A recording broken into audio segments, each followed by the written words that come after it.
Assalamualaikum semuanya. Semoga kalian semua dalam keadaan sehat dan dilancarkan rezekinya. Amin ya robbal alamin. Dikisahkan Abu Jahil baru saja melangsungkan pernikahannya dengan seorang janda yang cantik. Beberapa hari kemudian Abu Nawas main ke rumahnya untuk mengucapkan selamat. Tak lupa ia juga membawa hadiah atas pernikahan Abu Jahil. "Maaf Abu Jahil, aku baru bisa datang. Belakangan ini aku sering dipanggil ke istana," kata Abu Nawas. "Tidak apa-apa, silahkan duduk Abu Nawas," balas Abu Jahil. Ketika mereka berdua tengah asik ngobrol, tiba-tiba istri barunya keluar dari kamar dan berkata manja kepada Abu Jahil, "Duhai suamiku, mataku sakit." Abu Jahil pun segera menghampiri sang istri dan mencium kedua matanya. "Gimana, sakitnya udah mendingan?" tanya Abu Jahil.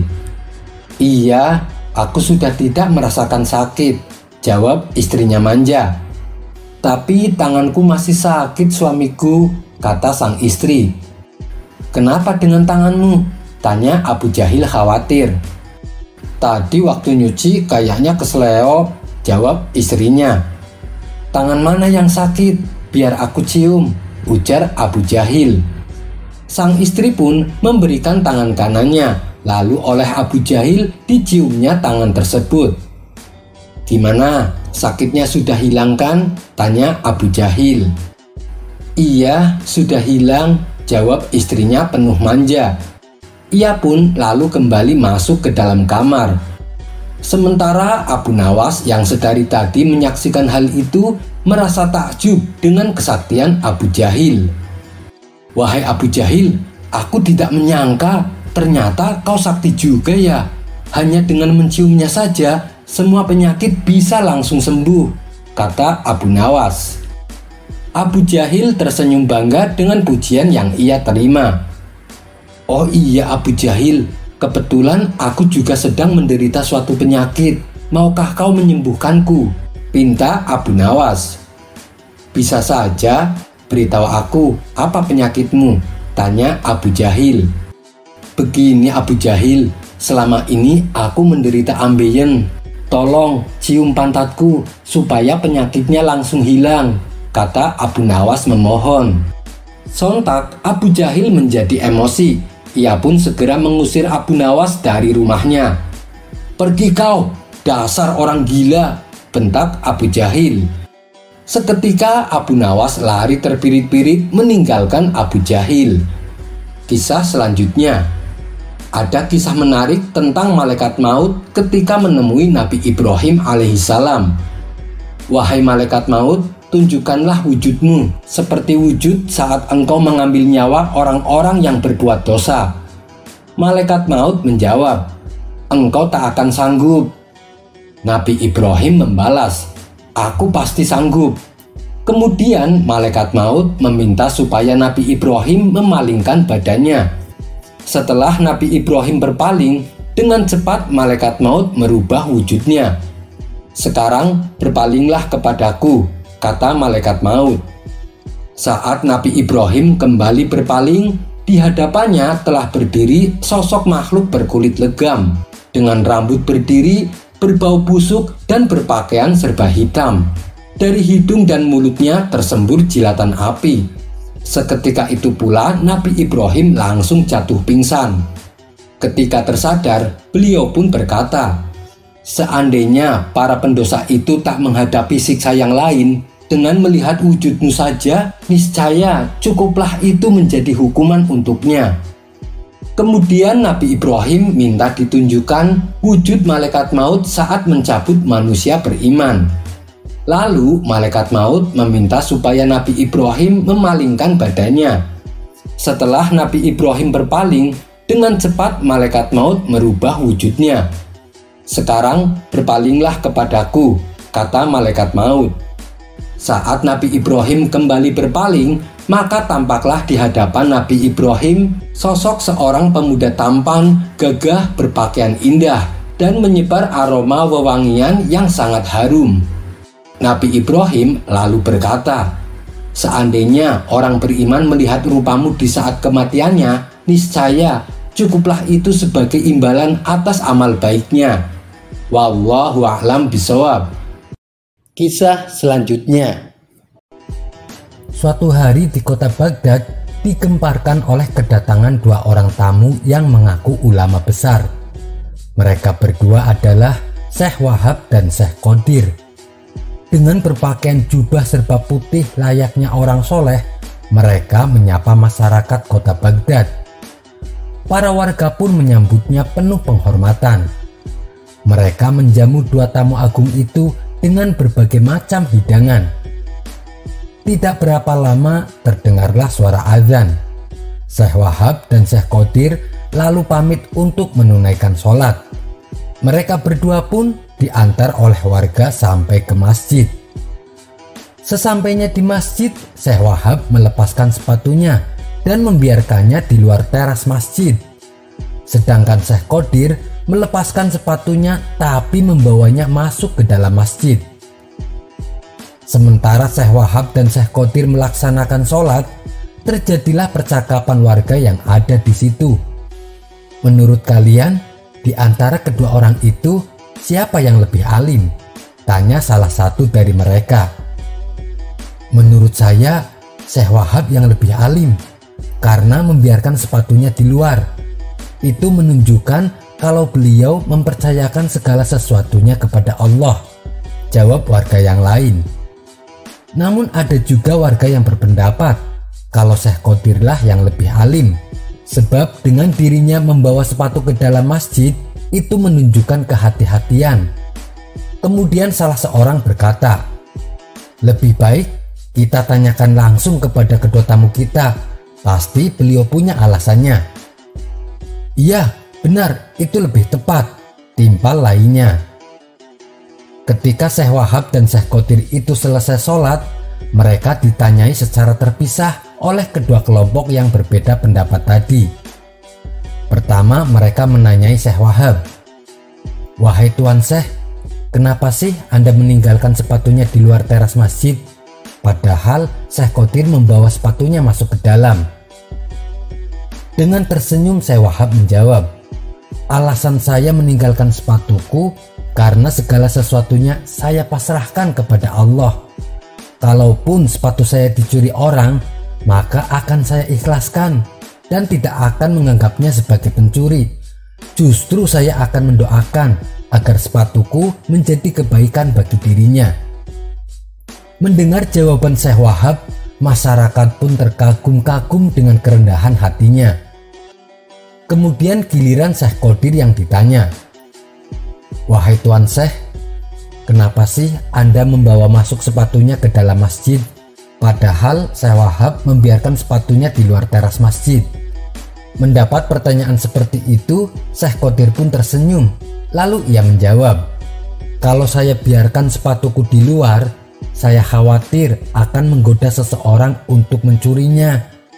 Jika sampai kubiarkan itu terjadi, maka ketika sepatuku dicuri, saya juga ikut menanggung dosanya, karena saya telah ikut andil menggoda seseorang untuk mencuri. Oleh sebab itulah saya bawa masuk sepatunya ke dalam masjid." Syekh Qadir mencoba menjelaskan. Masyarakat kembali terkagum-kagum dengan jawaban Syekh Qadir. Mereka pun memuji kealiman dua tamu agung tersebut. Tidak berapa lama kemudian, datanglah Abu Nawas di tengah-tengah mereka.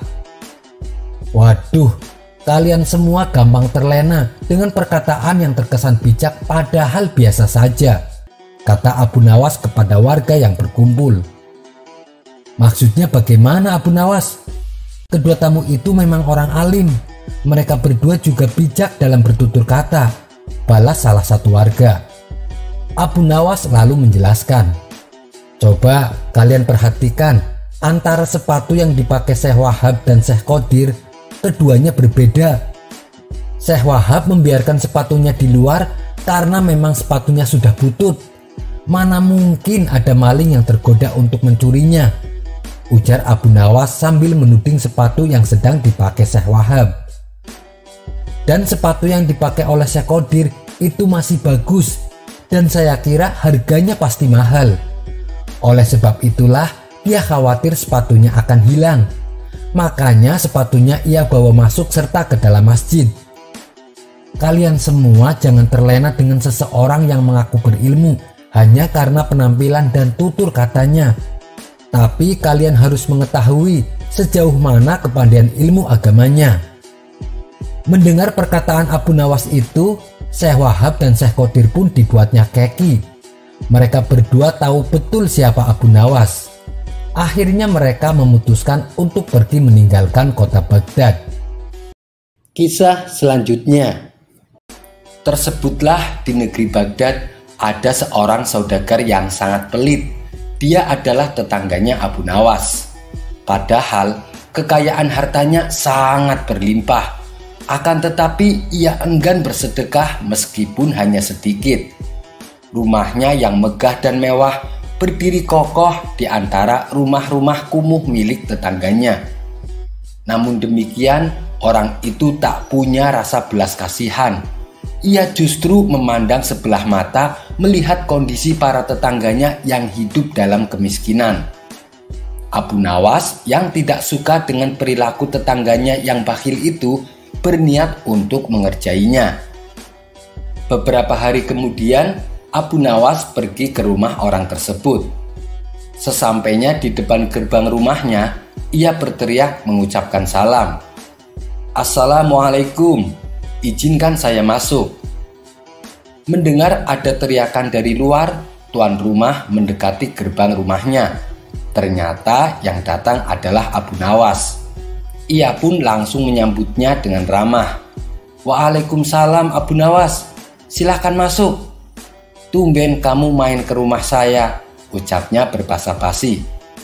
Setelah diajak masuk ke ruang tamu dan dipersilahkan duduk, Abu Nawas pun berkata, "Saya ada sesuatu yang penting yang ingin aku bicarakan."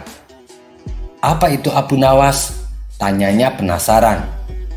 "Begini tuan, saya ingin membuat pengakuan.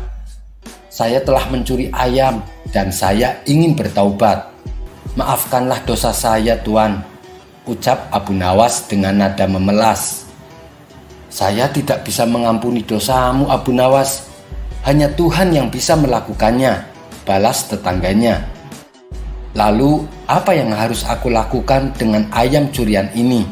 tanya Abu Nawas kembali. "Kembalikanlah ayam itu kepada pemiliknya Abu Nawas," jawab tetangganya. "Oh begitu ya. Maukah tuan mengambil ayam ini?" pinta Abu Nawas.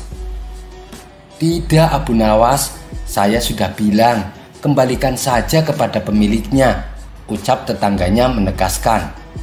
"Jadi tuan benar-benar tidak mau menerima ayam ini?" tanya Abu Nawas. "Sekali tidak tetap tidak Abu Nawas," jawab tetangganya mulai emosi. "Benar nih tuan tidak mau?" tanya Abu Nawas memastikan. "Iya betul Abu Nawas, saya tidak mau," jawab tetangganya. "Lantas bagaimana kalau pemiliknya tetap bersikeras tidak mau menerima ayam ini?" tanya Abu Nawas kembali. "Begini saja Abu Nawas, kalau misalkan si pemilik ayam bersikeras tidak mau menerima ayamnya, kamu bawa pulang saja ayam itu dan rawatlah baik-baik," balas tetangganya. "Oh baiklah tuan, terima kasih atas sarannya."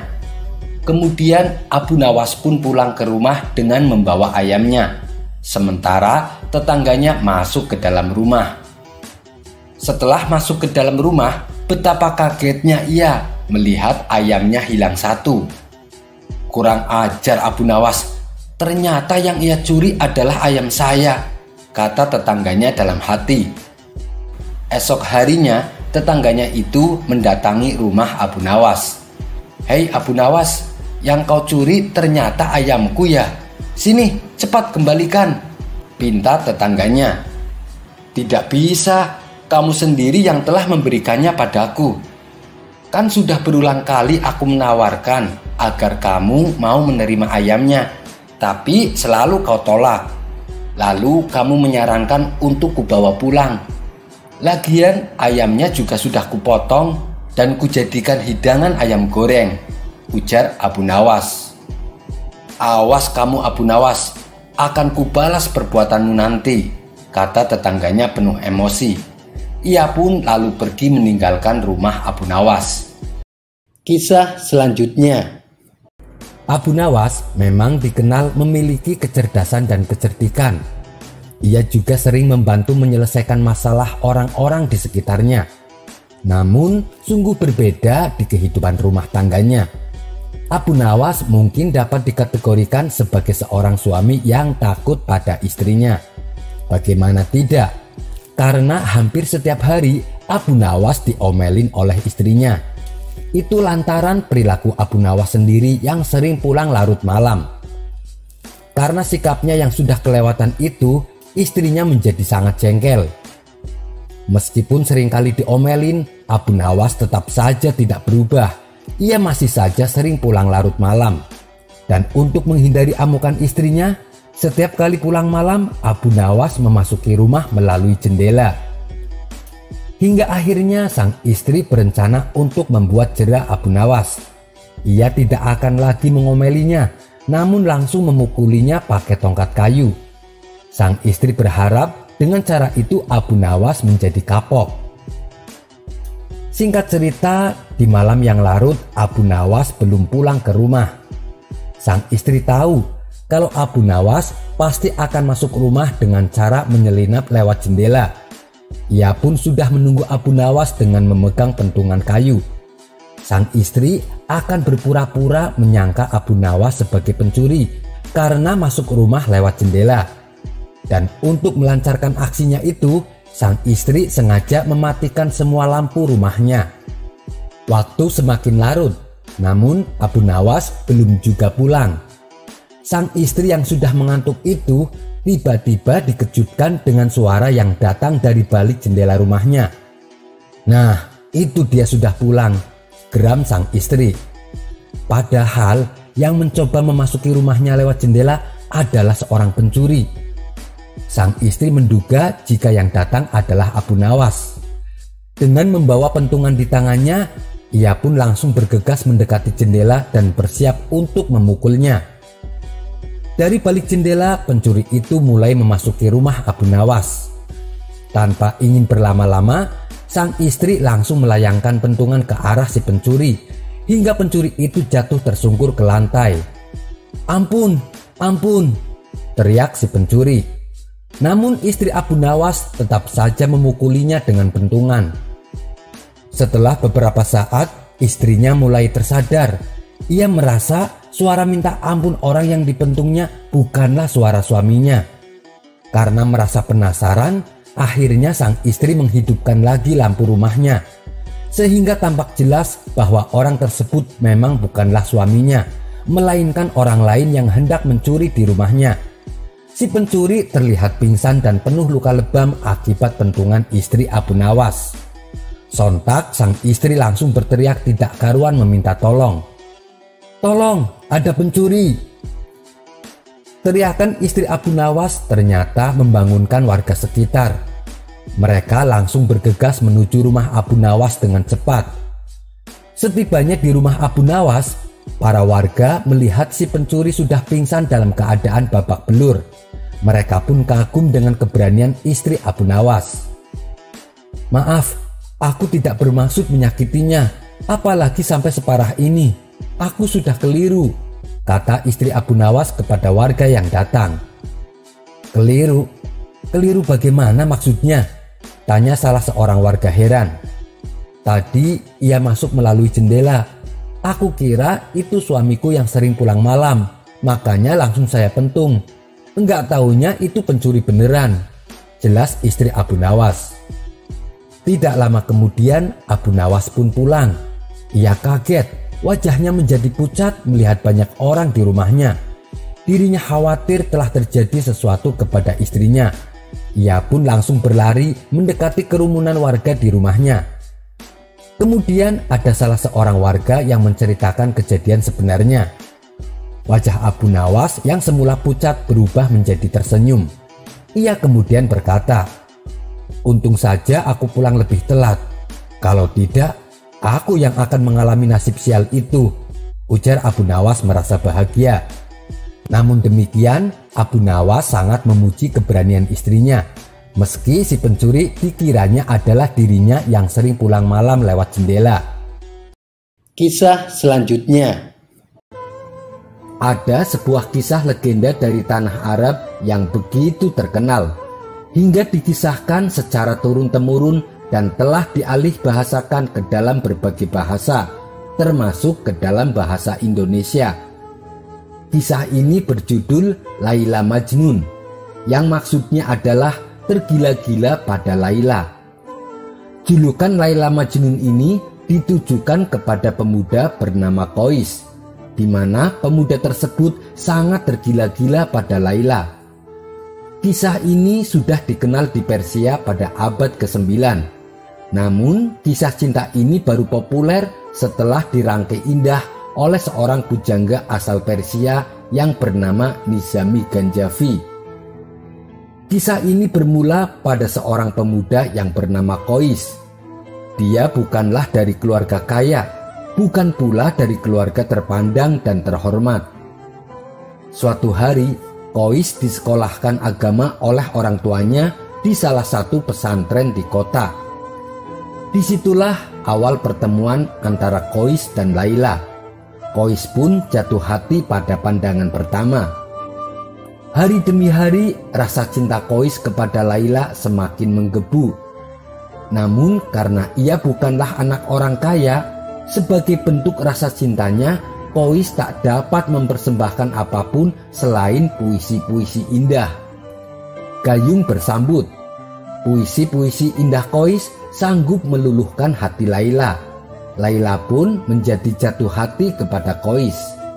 Qais yang tergila-gila pada Laila terus-menerus menulis puisi yang memuji dan mengagungkan sosok menawan pujaan hatinya. Ia bahkan tak segan membaca puisi tersebut di sudut-sudut jalan, tak peduli pada orang lain yang mengacuhkannya. Tingkahnya inilah yang kemudian Qais dijuluki Majnun atau gila. Laila sendiri adalah seorang gadis cantik yang terlahir dari keluarga terpandang. Sebagai putri dari seorang kaya raya, tentu Laila diharapkan dapat dipersunting oleh lelaki dengan kedudukan setara, sehingga ia bisa hidup dalam gelimang harta dan kekayaan. Namun, cinta yang dimiliki Laila adalah cinta suci yang hanya akan ia persembahkan kepada lelaki yang sungguh-sungguh ia cintai.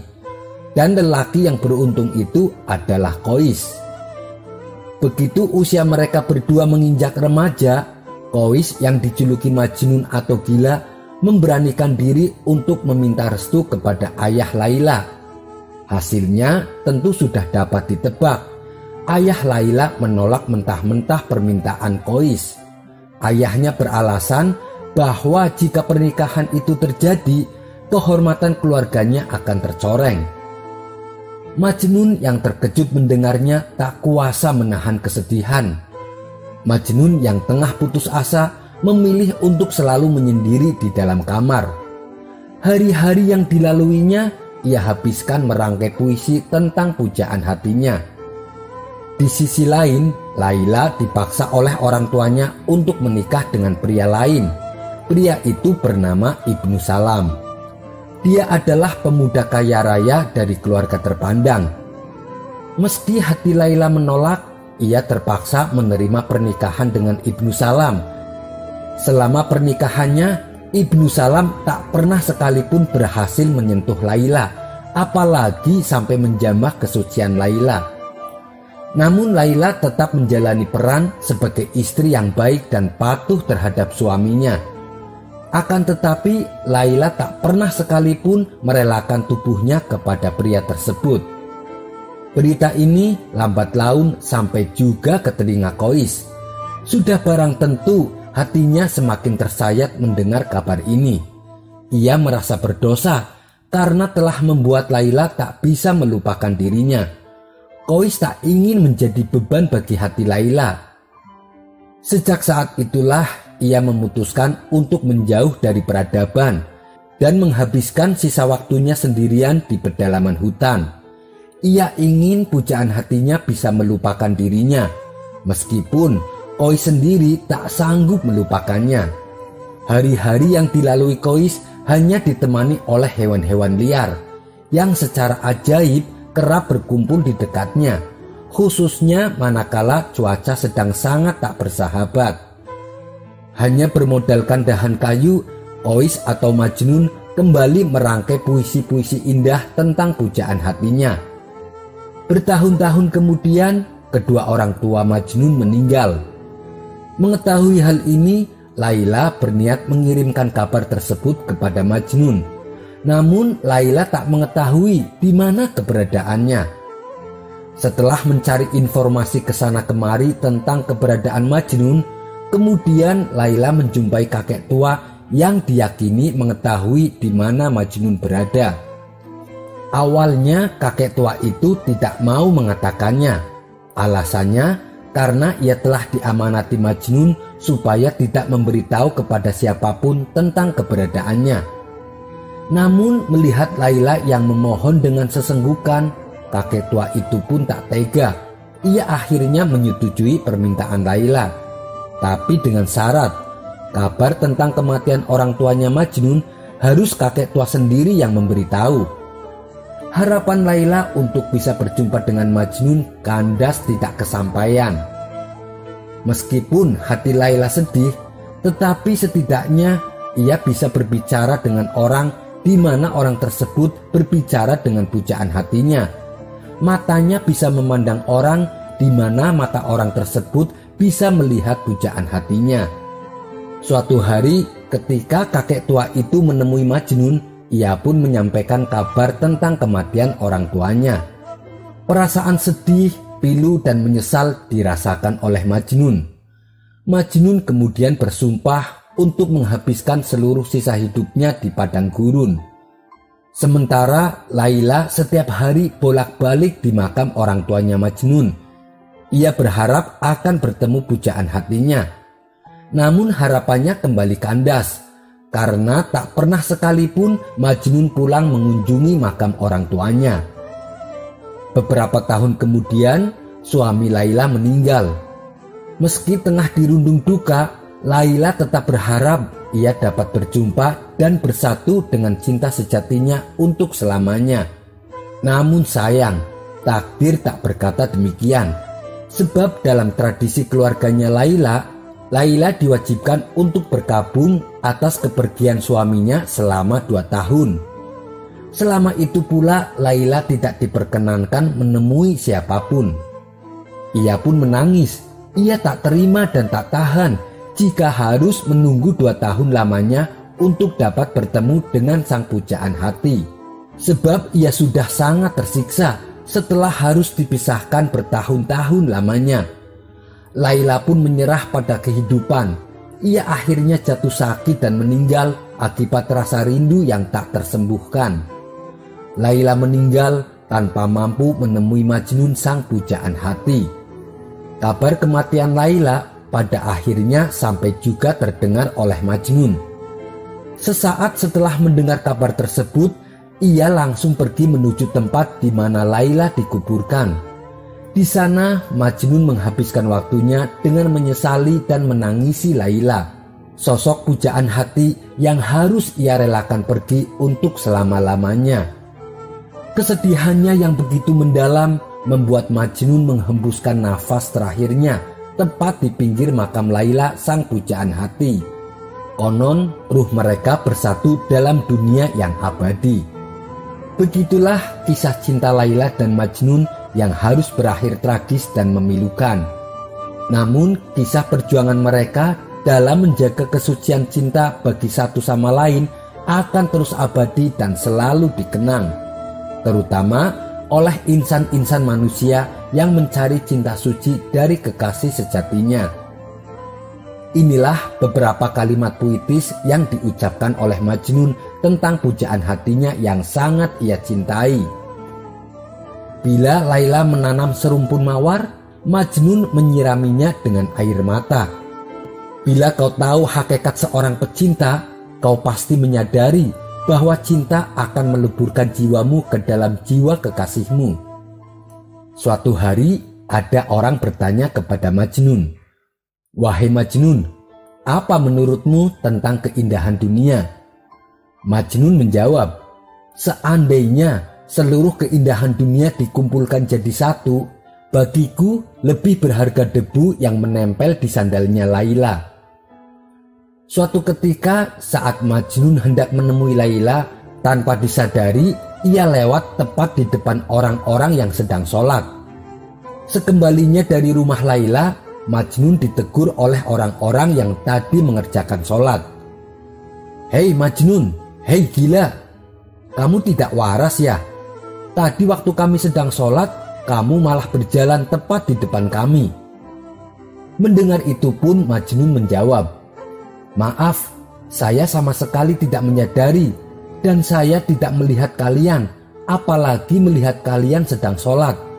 Karena saya bahagia akan menemui Laila pujaan hatiku. Tapi saya heran, kenapa kalian yang justru sedang menemui Tuhanmu, kalian bisa menyadari dan melihat keberadaan saya." Sekian dulu perjumpaan kita kali ini. Sampai bertemu lagi di kisah selanjutnya. Terima kasih yang sudah subscribe dan setia menonton channel ini.